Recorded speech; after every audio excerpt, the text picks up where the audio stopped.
दोस्तों balance sheet क्या होती है, बैलेंस शीट आप कैसे बना सकते हैं, आइए मैं आपको बताता हूं। नमस्कार, आप सभी का बहुत स्वागत है। आइए हम जानते हैं कि बैलेंस शीट आखिर है क्या। बैलेंस शीट एक डिजिटल फॉर्म में आप एक्सेल के अंदर या फिर आप टैली के अंदर बना सकते हैं। इसमें आपका जितना भी लेन देन का हिसाब किताब है उसको आप डिजिटल फॉर्म में शीट के ऊपर रखेंगे और वहां पर आपका जितना भी लेन देन है, जैसा कि लोन है या फिर आपकी सैलरी है, आपकी टोटल असेट्स है जिसके अंदर आपकी कुल संपत्ति कितनी है, आपने किसी को पैसा दे रखा है तो वो सारा आप असेट्स के अंदर करेंगे। लायबिलिटी में आपसे कोई पैसा मांगता है या फिर कोई लोन वगैरह आपने लिया है तो वो सारा आप बैलेंस शीट के अंदर आप एंटर करेंगे। बैलेंस शीट एक पूरे साल की आप बना सकते हैं। 1 अप्रैल से लेकर 31 मार्च तक की जो भी आपकी एक साल के अंदर लेन देन है वो आप बैलेंस शीट के अंदर मेंशन कर सकते हैं।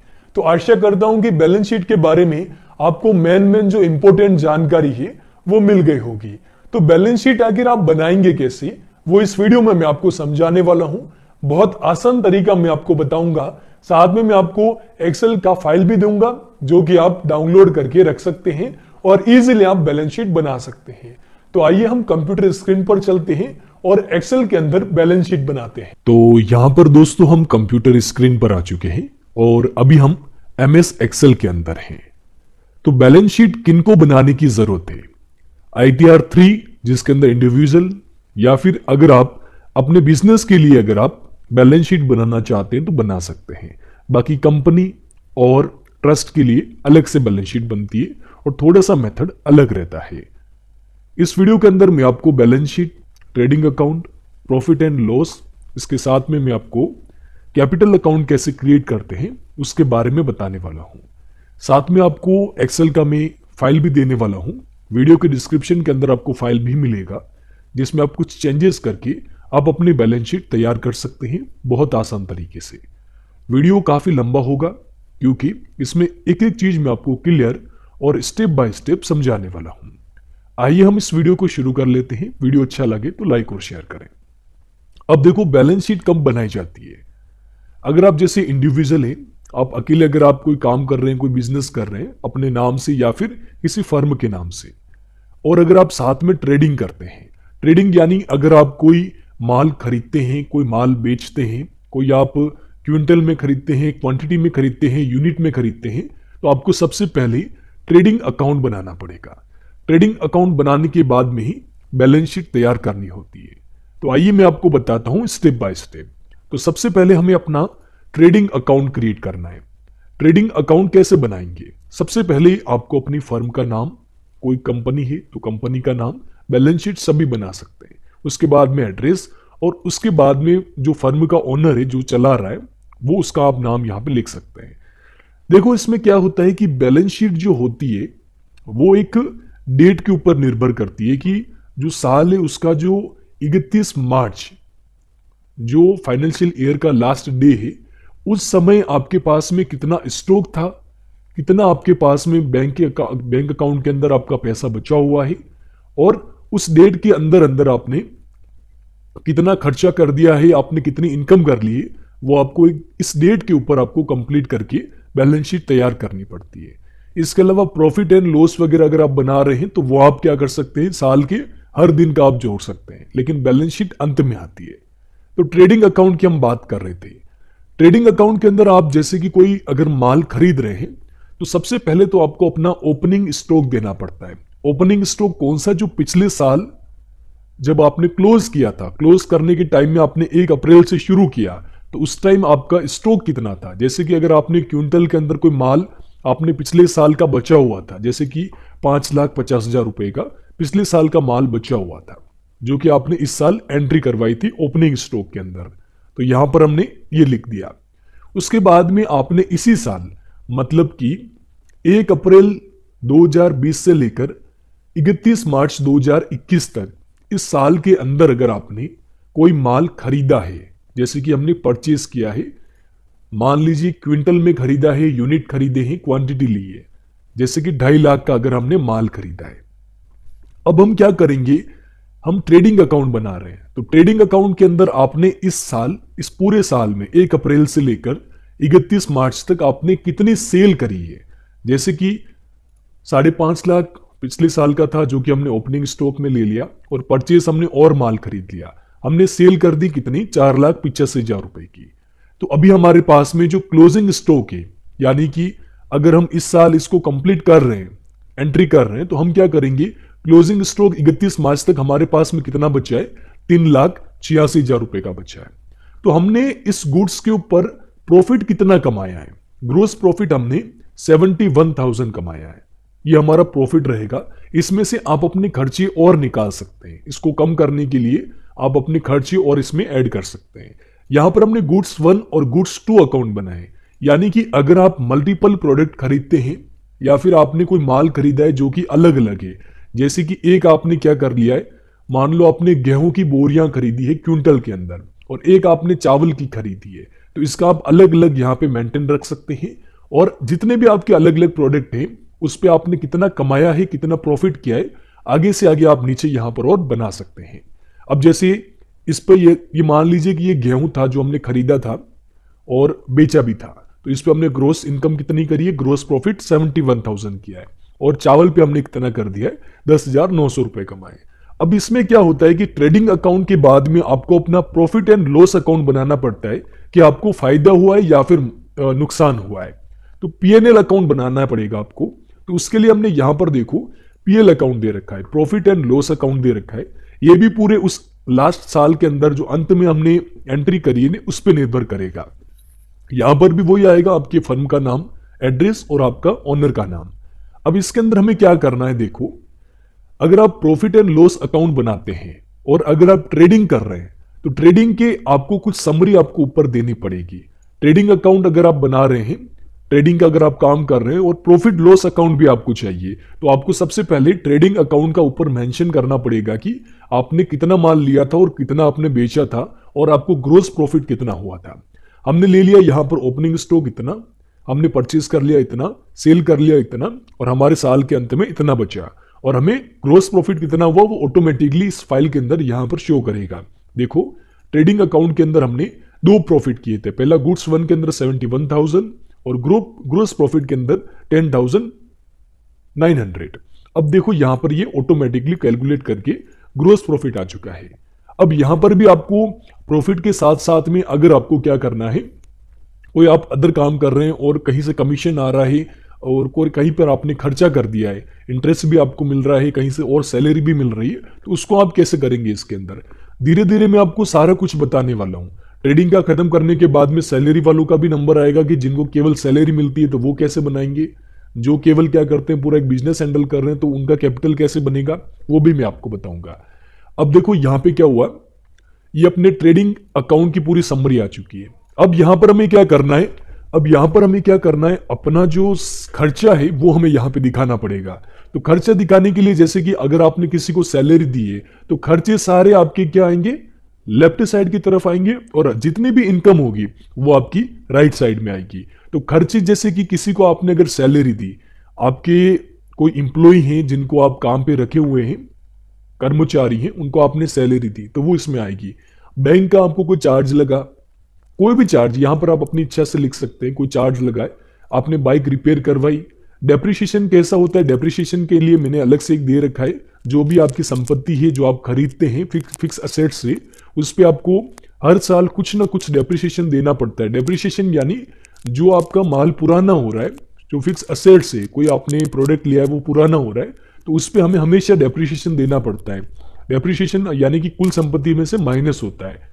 अब देखो यहां पे क्या करना है हमें, हम थे यहां पर प्रॉफिट एंड लॉस के ऊपर, डेप्रिसिएशन जोड़ के यहां पर माइनस करना पड़ेगा, वो मैं आपको आगे बताऊंगा। इंश्योरेंस करवाया है, आपने बैंक से लोन लिया हुआ था और आपने बैंक को इंटरेस्ट कितना दिया है, आपने किसी पार्टी से लिया था तो आपने कितना इंटरेस्ट दिया है, आपने कोई रेंट दिया है, केस डिस्काउंट किया है, शॉप के आपके कोई खर्चे हैं, तो वो सारे आप क्या करेंगे, खर्चे एक तरफ लिखेंगे। उसके बाद में आते हैं आपका ग्रोस प्रॉफिट। ग्रोस प्रॉफिट कौन सा था, ट्रेडिंग अकाउंट में आपको जो प्रॉफिट मिला था वो। उसके बाद में कमीशन, कमीशन के अंदर आप जैसे कि अपना बिजनेस के साथ साथ में आप कोई एजेंट हैं, जैसे कि LIC एजेंट हैं, या फिर किसी कंपनी के अंदर आप पॉलिसीज बेचते हैं, आपको कमीशन आ रहा है, वो आप यहाँ पे लिख सकते हैं। आप अगर किसी तरह की कोई सर्विस प्रदान कर रहे हैं, जैसे कि अगर आप डॉक्टर हैं, कोई सीए हैं, या फिर आप किसी भी तरीके से कोई डिजिटल सर्विस दे रहे हैं, उस पर आपको कमीशन मिल रहा है तो वो आप इसमें ले सकते हैं। आपको बैंक से या फिर किसी बाहर मार्केट से आपको इंटरेस्ट मिल रहा है तो वो आप यहाँ पे एंटर कर सकते हैं। जॉब इनकम, जैसे कि अगर आप कहीं पर जॉब भी कर रहे हैं, जैसे कि आप घर पे बैठ के काम कर रहे हैं, साइड बिजनेस भी है आपका और कहीं से इनकम हो रही है, तो वो आप यहाँ पे लिखेंगे। अब दोनों की जोड़ बराबर हो जाएगी और आपका प्रॉफिट और आपके क्या करेंगे, जो भी खर्चे थे उनको जोड़ने के बाद में, यानी कि इनकम और खर्चों को जोड़ने के बाद में यहां पर आपका नेट प्रॉफिट आपको दिखेगा। यहां पे ये सारा आप अकाउंट अपने हिसाब से चेंज कर सकते हैं और यहां पर जो आपका मेन जो प्रॉफिट होगा इस पे आपको टैक्स देना पड़ेगा।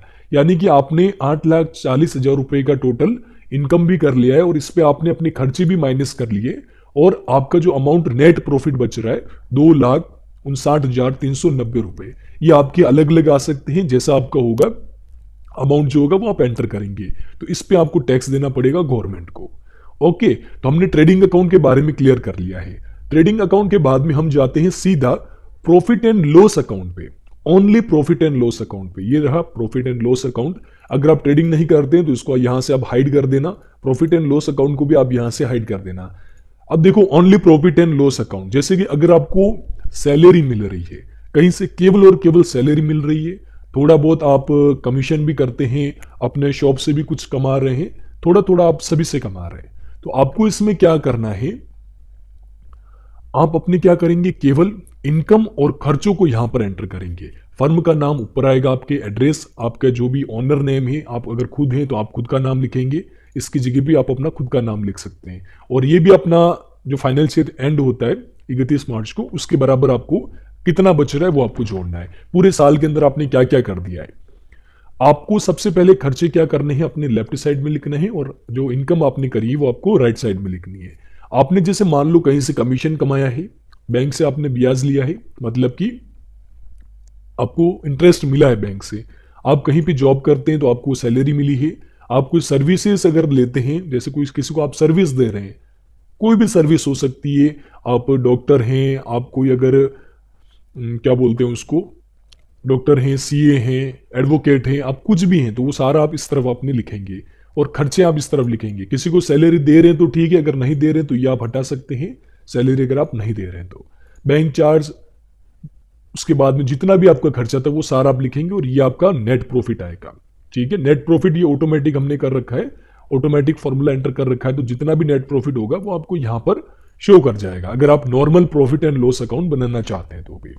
अब हम इस पे क्या बात कर लेते हैं, यहां पर एक डेप्रिसिएशन आपको शायद हो सकता है कि समझ में नहीं आ रहा होगा कि डेप्रिसिएशन क्या लग रहा है, ये है ना, ये डेप्रिसिएशन आखिर क्या होता है, हम कैसे करते हैं। देखो डेप्रिसिएशन के अंदर क्या होता है कि आपकी जो फिक्स असेट्स होती है, अगर आपको डेप्रिसिएशन अकाउंट बनाना है तो भी आप बना सकते हो, ये आपकी फिक्स असेट्स के ऊपर लगता है। जैसे कि आपने कोई बाइक खरीदी है, आपने कोई कार खरीदी है, पिछले साल आपने खरीदी थी, तो कार वगैरह जो भी आप गाड़ियां लेते हैं ना उनके ऊपर 15% डेप्रिसिएशन लगता है। तो आप ये गूगल कर लेना, सभी के ऊपर अलग अलग आपको टैक्स देना पड़ता है और डेप्रिसिएशन भी लगता है। आपने मान लो 5 लाख में पिछले साल 2020 में कोई कार खरीदी थी, कार आपने 5 लाख में खरीदी थी, लेकिन इस साल को एंड होते होते उसका 15% डेप्रिसिएशन लग गया, यानी कि 15% आपको टैक्स में से काटने हैं और 75,000 रुपये आपका डेप्रिसिएशन लग हो गया। यानी कि अब आपकी कार की वैल्यू कितनी रही है, केवल 4,25,000 रुपये। ये सभी पे लगेगा, अलग अलग रेशो हो सकता है, परसेंटेज का रेट अलग अलग हो सकती है। आपने मान लो 50,000 में कोई कंप्यूटर बाय किया था पिछले साल, है ना, और बैलेंस शीट आप फाइनेंशियल ईयर के अंदर आप क्या करते हैं, 1 अप्रैल को भी बना रहे हैं, 5 अप्रैल को भी बना रहे हैं, उसमें कोई इश्यू नहीं है। लेकिन 1 अप्रैल से लेकर 31 मार्च तक के बीच में आपने क्या क्या खरीदा है और क्या क्या बेचा है उसका आपको ध्यान में रखना है। अब जैसे कंप्यूटर 50,000 रुपये में लिया था, लेकिन साल को एंड होते होते 1 साल हो गया और इसकी जो वैल्यू रह गई वो केवल 30,000 रह गई। आपने कोई मोटरसाइकिल ली है तो उसका आप लिख सकते हैं, है ना। अगर आपने कोई प्लॉट लिया था तो प्लॉट के ऊपर भी डेप्रिसिएशन लगता है। लेकिन बिल्डिंग में ये होता है कि अगर आपने कोई फ्लैट वगैरह ले लिया है तो हो सकता है कि उसकी वैल्यू कम होगी, लेकिन अगर आपने कोई प्रॉपर्टी खरीद ली है तो उसका जरूरी नहीं कि वो माइनस में जाए, प्रॉपर्टी का प्राइस बढ़ भी सकता है। प्लॉट आपने ले लिया है तो उस पर हमने 0 कर दिया है। हमने बिल्डिंग का मतलब ये कि कोई फ्लैट लिया है तो उस पर फिक्स प्राइस है, अगर आपने प्लॉट लिया है तो उस पर कोई डेप्रिसिएशन नहीं है, माइनस कर सकते हैं आप। या तो आप इसका बढ़ा भी सकते हैं, लेकिन बढ़ाए नहीं, उसी प्राइस में रखें, क्योंकि आपके पास में प्लॉट का वही प्रूफ रहेगा। तो डेप्रिसिएशन देखो लो यहाँ पे कितना हो रहा है, टोटल अपना जो हिसाब कर रहे हैं तो यहाँ पर 19 लाख आ रहा है। तो यही 19 लाख जो होता है वो आपका कहीं पे जाएगा, वो बैलेंस शीट के अंदर जाएगा। और बैलेंस शीट के अंदर फिक्स असेट्स के अंदर यहाँ पे आपके लिखा हुआ आएगा, ये देखो मैं आपको बता देता हूँ। जो आपकी कुल संपत्ति होगी, फिक्स असेट्स जो कि आपने ले रखी है और वो आप उसको बेच नहीं रहे, मतलब खरीद नहीं रहे, बार बार बेच नहीं रहे, उसका लेन देन नहीं कर रहे हैं, वो फिक्स है आपकी। जैसे कि कार आपकी फिक्स है, प्लॉट आपका फिक्स है, उसको आप रोज इधर उधर बेच नहीं रहे, खरीद नहीं रहे, तो वो फिक्स असेट्स के अंदर आता है। तो ये यहाँ पर आपका फिक्स असेट्स के अंदर शो करेगा बैलेंस शीट के अंदर। लेकिन उससे पहले हम एक और देख लेते हैं। मैंने आपको डेप्रिसिएशन समझा दिया है, अब हम एक बार बात कर लेते हैं कैपिटल अकाउंट की। कैपिटल अकाउंट आपको तब बनाना पड़ता है जैसे कि अगर आपने अपने प्रॉफिट एंड लॉस अकाउंट बना लिए हैं, सारे अकाउंट आपने क्रिएट कर लिए हैं, डेप्रिसिएशन का भी क्रिएट कर लिया, फिक्स एसेट्स का, यहां पर आपको अपना कैपिटल अकाउंट बनाना है। कैपिटल अकाउंट के अंदर भी क्या होता है मैं आपको समझा देता हूं। जितना भी आपका यहां पर जो आपने खर्चा किया है, जैसे कि ड्रॉइंग्स में क्या आता है, होम का खर्चा, घर का खर्चा, आपने महीने का घर का खर्चा कितना कर दिया है, साल का पूरा कितना कर दिया है, मतलब महीने का 10,000 का खर्चा है तो पूरे साल में 1,20,000 रुपए का खर्चा कर दिया। आपने LIC की कोई पॉलिसी करवा रखी है, आपने किसी योजना में पैसे लगा रखे हैं, हॉस्पिटल का खर्चा हो गया था, है ना, आपने SBI से पॉलिसी ले रखी है, म्यूचुअल फंड में आपने लगाया था, ट्यूशन की आपने फीस दे दी थी, आपने टैक्स पहले एडवांस में ज़्यादा भर दिया था, ये सारा आप इसमें लिख सकते हैं। उसके बाद में देखो आपकी कहीं से अगर इंटरेस्ट आपको कमाई हुई है, जैसे कि आपने ये जो बैलेंस होता है ना, ये आपको अपने अनुमान से लगाना है, क्योंकि कई बार आपको पता नहीं कि आपकी कैपिटल कितनी है, आपको पता नहीं होता है, क्योंकि 1 अप्रैल को आपकी कितनी इनकम थी आपको नहीं पता है। तो यहाँ पर एक ये अंदाजे से लिखना पड़ता है और कोई फिक्स अमाउंट नहीं है, थोड़ा सा आप अपने हिसाब से इसको कंप्लीट कर सकते हैं या आप छोड़ भी सकते हैं, लास्ट में लिख देना। अब जैसे यहाँ पे किसी का आपको सब्सिडी मिल रही है, बैंक से ब्याज मिल रहा है, नेट प्रॉफिट आपको मिला था, नेट प्रॉफिट कौन सा था जो कि आपने पीएनएल के अंदर शो किया था ना, ये आपका नेट प्रॉफिट है, आपने सारे खर्चे और अपनी इनकम निकाल के किया था ना, ये आपका नेट प्रॉफिट रहेगा, जो कि आपको कहाँ पे ऐड होना पड़ता है, ये आपके नेट प्रॉफिट के अंदर ऐड होगा। उसके बाद में मैं आपको बता देता हूं इसके अंदर, हाँ यहाँ पे आते हम नेट प्रॉफिट के अंदर। उसके बाद में आपने अगर कोई FD वगैरह करवा रखी है, FD से एक तो होता है कि आपके सेविंग अकाउंट से हो रहा है, और एक अगर आपको FD पे ब्याज मिल रहा है तो वो अलग जाएगा, क्योंकि FD पे इंटरेस्ट भी, उस पर भी टैक्स लगता है। आपकी अगर जितनी भी सैलरी है उस पर आपने इनकम करी है, सैलरी आपकी इनकम ही होती है, उस पर अगर आपने कितना इनकम किया है पूरे साल के अंदर वो आप लिखेंगे। जैसे कि अगर आपका मंथली 20,000 रुपये, तो आपको यहाँ पे अपने कैपिटल अकाउंट के अंदर वही लिखना है जो कि आपने इनकम करा है, यानी कि टैक्स काट के नहीं करना है, टोटल आपने, जैसे कि महीने के 20,000 रुपये तो साल के 2,40,000 रुपये आप एंटर करेंगे। उसके बाद में एग्रीकल्चर जैसे कि आपने कोई खेती वगैरह करके अगर इनकम करी तो वो आप यहाँ पे लिखेंगे। अब उसके बाद में नीचे आता है, ये मैं आपको खैर बैलेंस शीट के अंदर भी समझा सकता हूँ आगे का जितना भी है। आइए अब हम चलते हैं सीधे बैलेंस शीट के ऊपर। बैलेंस शीट में अब देखो मैं आपको समझा देता हूँ कि क्या क्या करना है। सबसे पहले हम बैलेंस शीट के अंदर लायबिलिटीज समझ लेते हैं और असेट्स के बारे में समझ लेते हैं। लायबिलिटीज में ये होता है कि आपने किसी से पैसा ले रखा है और उनको वापस देना है, ये आपकी लायबिलिटीज है। और असेट्स में क्या होता है कि आपकी टोटल संपत्ति जो कि आपके पास में फिक्स पड़ी हुई है और आप किसी से पैसा मांगते हैं, आप किसी से पैसा लेना चाह रहे हैं, आपकी बकाया है ना, आप किसी से पैसे मांगते हैं, तो वो आपकी फिक्स असेट्स के अंदर आएगा। अब देखो जैसे कि यहां पर आपकी कैपिटल आएगी। सबसे पहले तो कैपिटल कौन सी, जो यहां पर हमने बनाई थी ना, आपका कैपिटल अकाउंट बनाया था, प्रॉफिट लॉस करके आपने इनकम करके जितना भी टोटल कर लिया था, आपने एग्रीकल्चर से भी कर ली थी, सब्सिडी वगैरह भी ले ली थी, टोटल करके आपने जो किया था वो आपकी यहाँ पर कैपिटल आएगी। ये आपकी टोटल कैपिटल है, आपकी कुल संपत्ति इतनी है अभी, ये यहाँ पे आपको अपनी टोटल संपत्ति दिखाएगी। ये बाद में भी लिख सकते हैं क्योंकि नीचे का आपको और एंटर करना पड़ेगा। फिक्स असेट्स के अंदर क्या आता है, जैसे कि आपकी फिक्स असेट्स कितनी है। फिक्स असेट्स के अंदर हम कौन सी चीजें लिखते हैं जो कि आपने डेप्रिसिएशन लगाने के बाद में एंटर करी थी। जैसे कि यहाँ पे डेप्रिसिएशन लगाने के बाद में आपकी जो फिक्स असेट्स है ना वो कितनी है, वो आप यहाँ पे एंटर करेंगे, वो ऑटोमेटिकली एंटर हो जाएगी। आपको केवल यहाँ पे अपनी फिक्स असेट्स को चेंज करना है। ये फाइल के साथ में ऑटोमेटिक फॉर्मूला एंटर कर रखे हैं तो आपको बहुत आसानी होगी। उसके बाद में देखो सबसे पहले आते हैं लोन के ऊपर, लोन फंड्स के ऊपर। लोन फंड्स के अंदर क्या होता है कि आपने अगर किसी से लोन लिया है, पहला होता है सिक्योर लोन और दूसरा होता है अनसिक्योर लोन। सिक्योर लोन के अंदर मतलब कि आपने कहीं से पैसा लिया है, किसी बैंक से लिया है, किसी संस्था से लिया है, आपको वो पैसा देना ही देना है।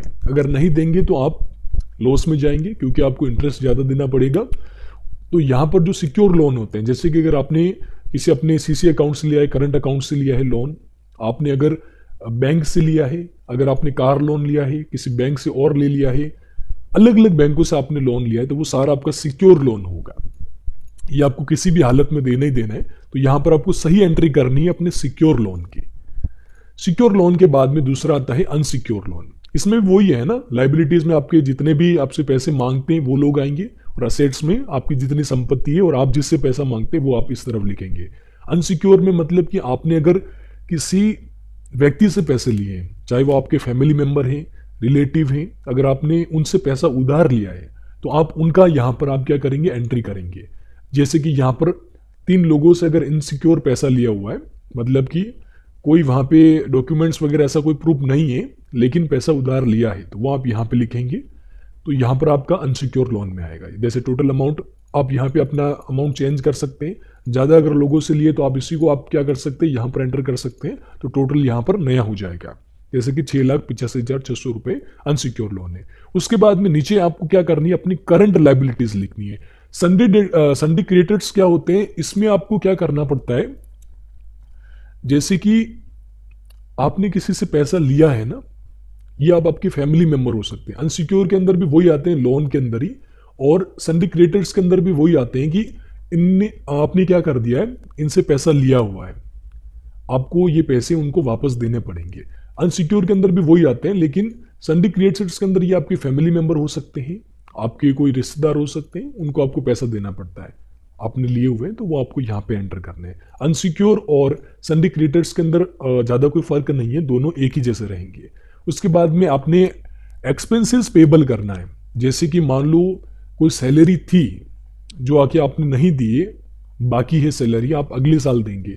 31 मार्च तक आपने हिसाब कर दिया, लेकिन सैलरी बाकी है, आप 1 अप्रैल को देंगे, तो वो आप यहाँ पे लिखेंगे। आपने कोई फीस देनी थी वो बाकी रख रखी है, तो आप अगले साल देंगे, तो आप यहाँ पे लिखेंगे। आपने कोई स्टाम्प ड्यूटी है, कोई टैक्स वगैरह अगर पहले से दे रखा है, जैसे कि जीएसटी अगर आपने पहले से एडवांस जमा करवा दिया था, टीडीएस आपने यहाँ पे एंटर कर देना है, ये सारा आपका यहाँ पे एंटर हो जाएगा। तो लाइबिलिटीज़ के अंदर आपको सारे अपने खर्चे बताने हैं, जो कि खर्चे के साथ में आपने क्या करना है, जो आपसे पैसे मांगते हैं वो आप यहाँ पे एंटर करेंगे बैलेंस शीट के अंदर। उसके बाद में यहाँ पे क्या आता है, आपकी असेट्स आती है। असेट्स के अंदर भी देखो आपकी 2 तरह की असेट्स होती है, पहली होती है फिक्स असेट्स और दूसरी होती है करंट असेट्स। फिक्स असेट्स में कौन सी आती है, जो कि आपकी जो फिक्स संपत्ति है ना, जैसे कि आपने बाइक ली है, कंप्यूटर लिया है, कोई शॉप खरीदी है, आपने कोई बिल्डिंग ली है, तो वो आपकी फिक्स असेट्स है, उसको आप डेली खरीदते डेली बेचते नहीं है, तो ये आपकी फिक्स संपत्ति रहेगी। तो आपको क्या करना है, फिक्स असेट्स के अंदर आपकी जितनी भी वैल्यू है वो आपको यहाँ पे एंटर करनी है। बाय डिफॉल्ट एक्सेल एंटर कर देगा, आप एक बार इसको यहाँ इस जगह पे आप एंटर कर देना ये सारी चीज़ें, तो ऑटोमेटिकली यहाँ पर ये एंटर हो जाएगी। उसके बाद में करंट असेट्स।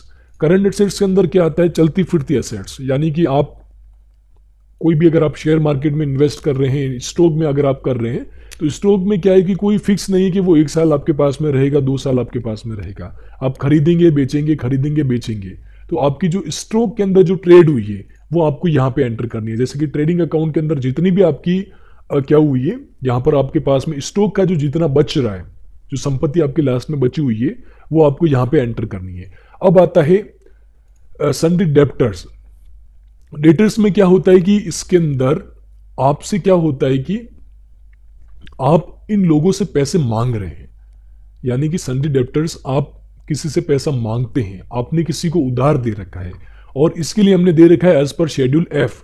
शेड्यूल यहां पर हमने एफ दे रखा है, मैं आपको बता देता हूं। इसके अंदर शेड्यूल एफ के अंदर हम क्या करते हैं, यहां पे सन्डी डेप्टर्स। डेटर्स का मतलब ये होता है कि आपने किस किस को पैसा दे रखा है। अगर आपको कोई ज़्यादा अगर आपने लोगों को पैसा दे रखा है तो आपकी बैलेंस शीट बड़ी हो जाएगी, इसलिए हम यहाँ पे क्या करते हैं, एक पूरा शेड्यूल मेंटेन कर लेते हैं। तो शेड्यूल के अंदर जैसे अगर आपने 3 लोगों को पैसा दे रखा है, कितना कितना दे रखा है, आपने ज़्यादा लोगों को दे रखा है, तो आप इसी शेड्यूल के अंदर आप और पेस्ट करते जाएंगे, आगे से आगे लिखते जाएंगे।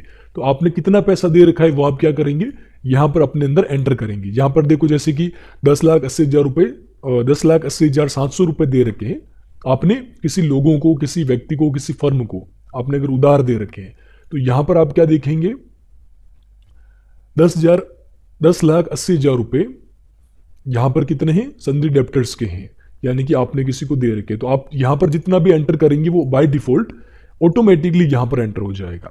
तो शेड्यूल एफ का मतलब ये होता है।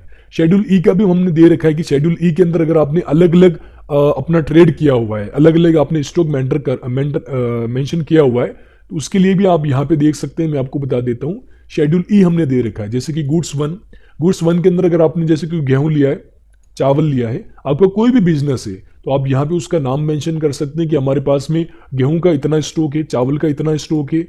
कोई अगर आपने अलग कोई शक्कर ले रखी है तो उसका इतना, ये सारा बिजनेस के लिए रहेगा। उसके बाद में आता है यहाँ पर कैश एंड बैंक बैलेंस। ये आपका इंपॉर्टेंट रहेगा। पूरे साल के अंत में आपके पास में हाथ में कितना कैश बचा था, तो कोई फिक्स अमाउंट नहीं होता है कि आपके पास में कितना बचा था, गिन के रखे हैं तो आप यहाँ पे एंटर कर सकते हैं, बाकी आप अपने अंदाज से यहाँ पर एंटर करेंगे। अब सेविंग अकाउंट, साल के अंत में 31 मार्च को आपके सभी बैंक अकाउंट को मिला के आपके पास में कितना पैसा बचा हुआ है। जैसे कि आपके पास में 2 अकाउंट है, एक है स्टेट बैंक के अंदर और एक है HDFC बैंक के अंदर, तो उस बैंक के अंदर अभी क्लोजिंग बैलेंस कितना है, यानी कि 31 मार्च तक उसमें स्टेट बैंक में कितना बैलेंस बचा हुआ था, तो वो आप यहाँ पे एंटर करेंगे। तो वो आपका कितना आएगा, कैश एंड बैंक बैलेंस आएगा, जो कि साल के अंत तक आपके पास में ये था। अब यहाँ पे नीचे एक और आता है लोन का। लोन जैसे अगर आपने किसी को लोन दे रखा है या फिर आपने एडवांस में पैसे दे दिए, वो आप यहाँ पे एंटर करेंगे। सिक्योरिटी डिपॉजिट में क्या होता है कि अगर आपने किसी से सिक्योरिटी डिपॉजिट के तौर पे कोई पैसा लिया है, शेड्यूल हमने जी दे रखा है इसमें, जैसे कि यहाँ पर देखना आप शेड्यूल जी, अगर आपने जैसे किसी को पैसे दे रखे हैं, लोन के रूप में दे रखे हैं, फैमिली मेंबर सन्ड्री डेप्टर्स के अंदर आएंगे, किसी को लोन के रूप में दे रखे हैं, या फिर आपने किसी को एडवांस पैसे दे रखे हैं, चाहे वो सैलरी हो या फिर आपने क्या कर रखा हो, किसी से एडवांस ले रखे हो सिक्योरिटी के तौर पर कि वो आपका काम करेगा, उसके बाद में आपको सिक्योरिटी तौर वाले पैसे वापस मिल जाएंगे, तो वो आप यहाँ पे एंटर करेंगे। उसके बाद में इन्वेस्टमेंट्स के अंदर आपको क्या आता है कि 1 साल के अंदर आपने कितना इन्वेस्टमेंट करा है। जैसे कि एफडी अगर आपने करवाई है तो एफडी पे आपको कितना ब्याज मिल रहा है, म्यूचुअल फंड के अंदर अगर आपने इन्वेस्टमेंट करा है तो वो कितना इन्वेस्टमेंट करा है, आपने अगर शेयर मार्केट में निवेश किया है तो शेयर मार्केट के ऊपर कितनी होल्डिंग्स है, लास्ट में आपने अपने डीपी अकाउंट के अंदर कितना अमाउंट जो है ना वो बच रहा है, तो वो आप यहाँ पे एंटर करेंगे। ये सारी चीज़ें एंटर करने के बाद में आपका जो टोटल आएगा वो दोनों बराबर आएंगे, टोटल बराबर आएंगे, और आपकी जो बैलेंस शीट के अंदर आपकी जो टोटल कैपिटल आएगी वो आएगी यहाँ पे, और उसका यहाँ पे नाम भी मेंशन हो सकता है। आप यहाँ पे अपना फर्म का नाम भी मेंशन कर सकते हैं, या फिर आप क्या कर सकते हैं, शेड्यूल ए दे सकते हैं। शेड्यूल ए के अंदर अगर मल्टीपल पार्टनर्स है तो उनका नाम आ जाएगा शेड्यूल ए के अंदर, या फिर जितना भी खर्चा किया है, पॉलिसीज वगैरह कर ली है, वो सारी इसी के अंदर आएगी। आपका घर का खर्चा जितना भी आएगा शेड्यूल ए के अंदर आप बताओगे कि आपने कितना खर्चा किया है और कितनी इनकम करी है, तो लास्ट में आपका ये यहाँ पे शो करेगा टोटल खर्चा। ओके, तो इस तरीके से आप क्या कर सकते हैं, MS एक्सेल के अंदर बैलेंस शीट तैयार कर सकते हैं। इस वीडियो के अंदर हमने बहुत आसान तरीके से आपको एक्सेल के फॉर्मेट के अंदर balance sheet, trading account, profit and loss with trading account, इसके साथ में हमने करंट अकाउंट के बारे में, कैपिटल अकाउंट के बारे में जाना है, असेट्स के हमने शेड्यूल भी दे रखे हैं, और only profit and loss account भी दे रखा है। तो आशा करता हूं कि ये वीडियो आपको समझ में आया होगा। वीडियो के डिस्क्रिप्शन में ये फाइल दे रखी है, अगर आप डाउनलोड करना चाहें तो डाउनलोड करके आप अपने एक्सेल के अंदर यूज कर सकते हैं। नमस्कार। आशा करता हूं आपको वीडियो पसंद आया होगा। बैलेंस शीट कैसे बनाते हैं ये आपने बहुत आसान तरीके से सीख लिया होगा। अगर आपको हमारा वीडियो अच्छा लगा है तो वीडियो को लाइक और शेयर करें, और नोटिफिकेशन बेल को जरूर दबाएं। नमस्कार।